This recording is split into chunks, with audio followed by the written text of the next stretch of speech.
Welcome to another Dr. Health Mastery series where I'll be talking to you today about diabetes and the most common complications that happen in diabetes, and importantly what you can do to reduce your risk of developing these complications as much as possible.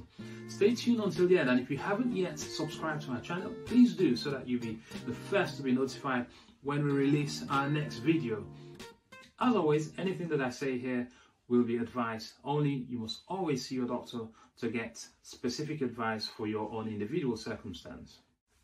Before we get started, let's just recap what diabetes is. So diabetes is due to a lack of insulin or a relative lack of insulin. Now, insulin is the hormone, the chemical in the body that helps to make blood sugar, glucose, go from your blood vessels into the cells. And in doing so, keeps your blood sugar level at a normal level. If you have a low or relative lack of insulin, then your blood sugar level rises and you develop diabetes.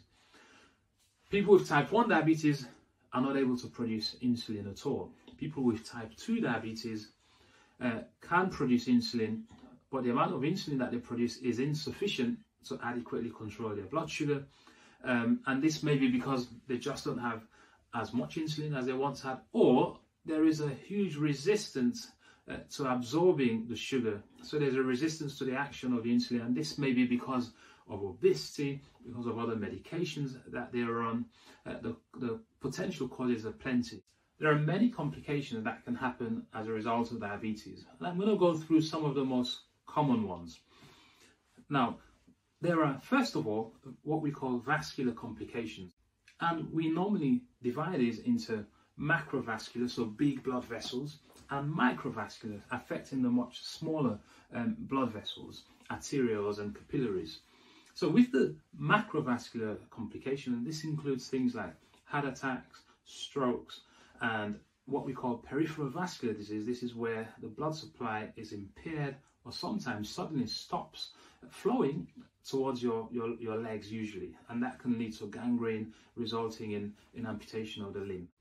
There are also microvascular complications affecting your smaller blood vessels like capillaries and arterioles, and this includes damages to the kidneys, something called glomerulonephritis, damage to the back of the eye, retinopathy, damage to the nerves themselves, and I'll talk about the nerves in a little while.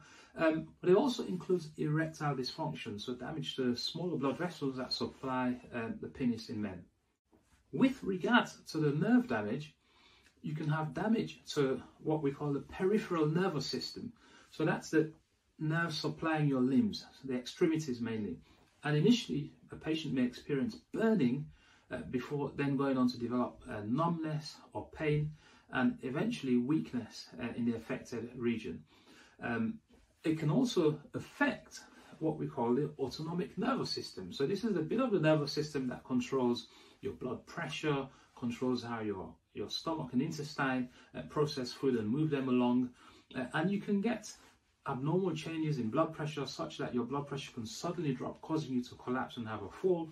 Or it can affect the way digestion happens. So some patients may experience excessive vomiting, and in some cases they may get diarrhea or actual fecal incontinence.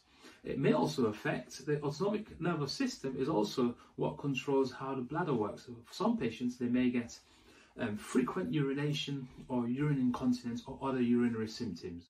Now, infections are very common in patients with diabetes compared to the average population.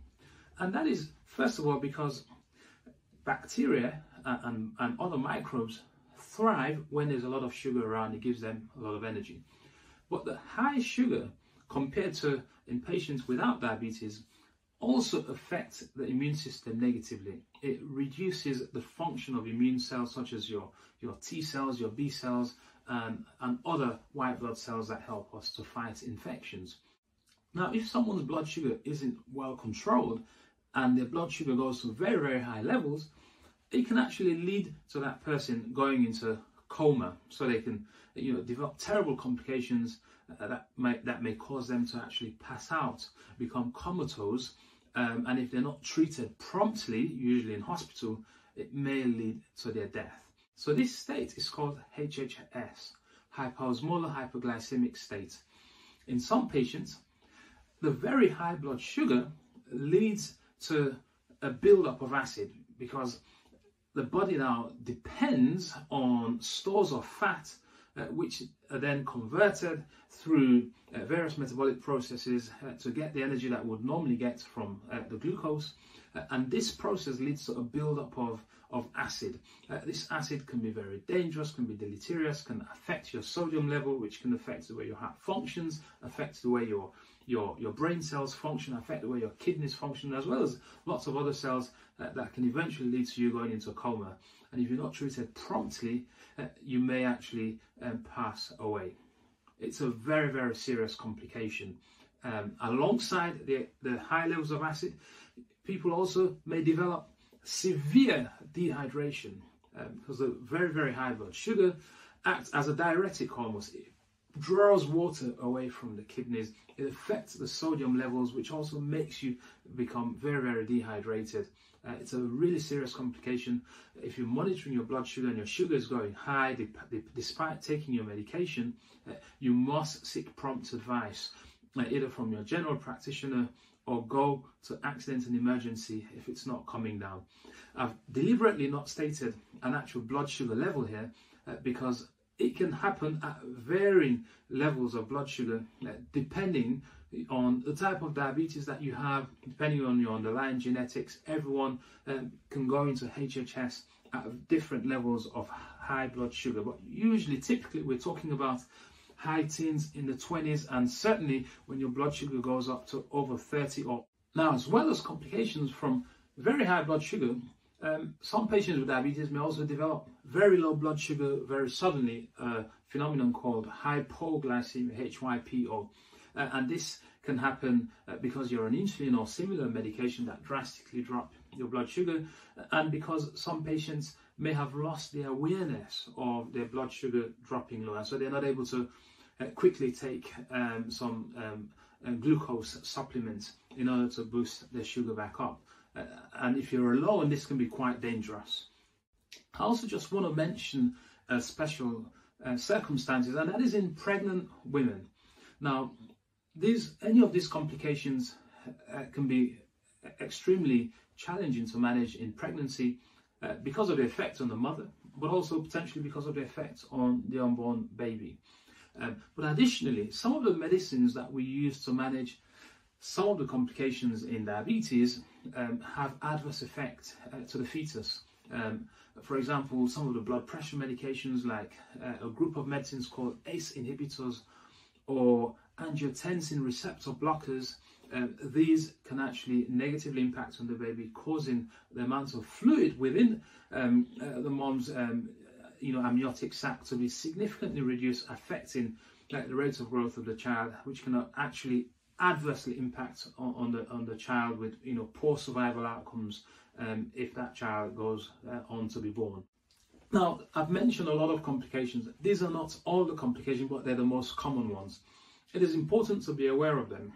But what more importantly, what do you do to reduce your risk of developing any of these? Well, the first thing is to try and control your blood sugar as well as you possibly can. And you do that by attending regular appointments with your GP, by taking your medications as prescribed, by attending follow-ups. But there are also screening programs for patients with diabetes to help detect some of these complications at an early stage so that something can be done about it. Okay? Some of the screening programs include having at least an annual foot check, which checks the sensation of the nerves in your feet, checks the pulses in the feet, and also whether the skin integrity is good or poor, or whether indeed you developed any ulcerations. We would also at least want to check your kidney function test once a year if you have diabetes. Sometimes we may need to do it more often depending on what your underlying kidney function is. Another important screening exam is screening of the eyes, which we call diabetic retinal screening.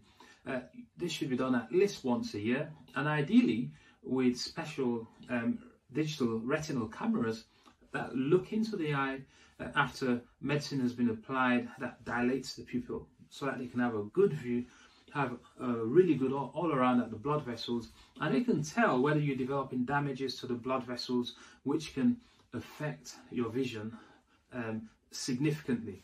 And if these are detected, you can actually have a laser surgery to reduce the risk of visual impairment. Sometimes, instead of laser therapy, antivascular endothelial growth factor that stops the growth of these blood vessels may be injected into the back of the eye in order to safeguard you against visual impairment.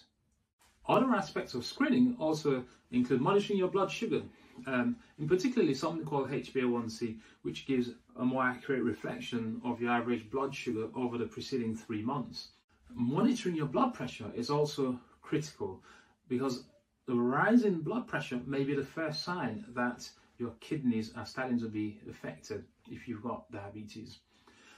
At least having your urine checked once a year for leakage of protein, something we call proteinuria or albuminuria. If this is detected, it, again, maybe an early sign that your kidney has been affected by the diabetes, and you can be started on appropriate medication in order to protect your kidneys. When you have your routine blood test, it is also important that at least once a year you have your cholesterol checked, because a high cholesterol can lead to an increased risk of damage or furring up of the lining of blood vessels, leading to something called atherosclerosis. And if this is significant, it increases your risk of having heart attacks and stroke and blockages of the circulation to the lower limbs. So it is important to measure your cholesterol and treat it if it is raised. Sometimes, despite attending your screening or complying with your medication, it isn't always possible to prevent these complications. But doing all that you can to control your blood sugar as best as possible will keep your risk as low as possible. The other thing also is, the longer you've had diabetes, the greater the likelihood of you developing these complications. So you, first of all, if you haven't got diabetes now, you want to live a lifestyle that will keep you away from developing type 2 diabetes as much as possible. With type 1, that is a genetic condition. It is due to an autoimmune phenomenon that attacks your pancreatic cells that secrete insulin. So there isn't much you can do about that. But with type 2 diabetes, there is a lot that you can do by controlling your weight, having a healthy, balanced diet, exercising regularly to keep your risk of developing diabetes as low as possible. You may not be able to prevent it forever and ever, but you can keep diabetes away for as long as you can. And if you can do that, you'll keep your risk of developing these complications as low as possible. There we are. We've gone through some of the most common complications in diabetes, the importance of controlling your diabetes as well as possible by taking medications as prescribed, and the importance also of attending for regular screening to detect these complications as early as possible in order to keep you as well as possible. There is a lot that you can do. There's a lot within your power. I wish you all the very best in your journey towards becoming a master of your own health. Until then, I'll see you at our next video.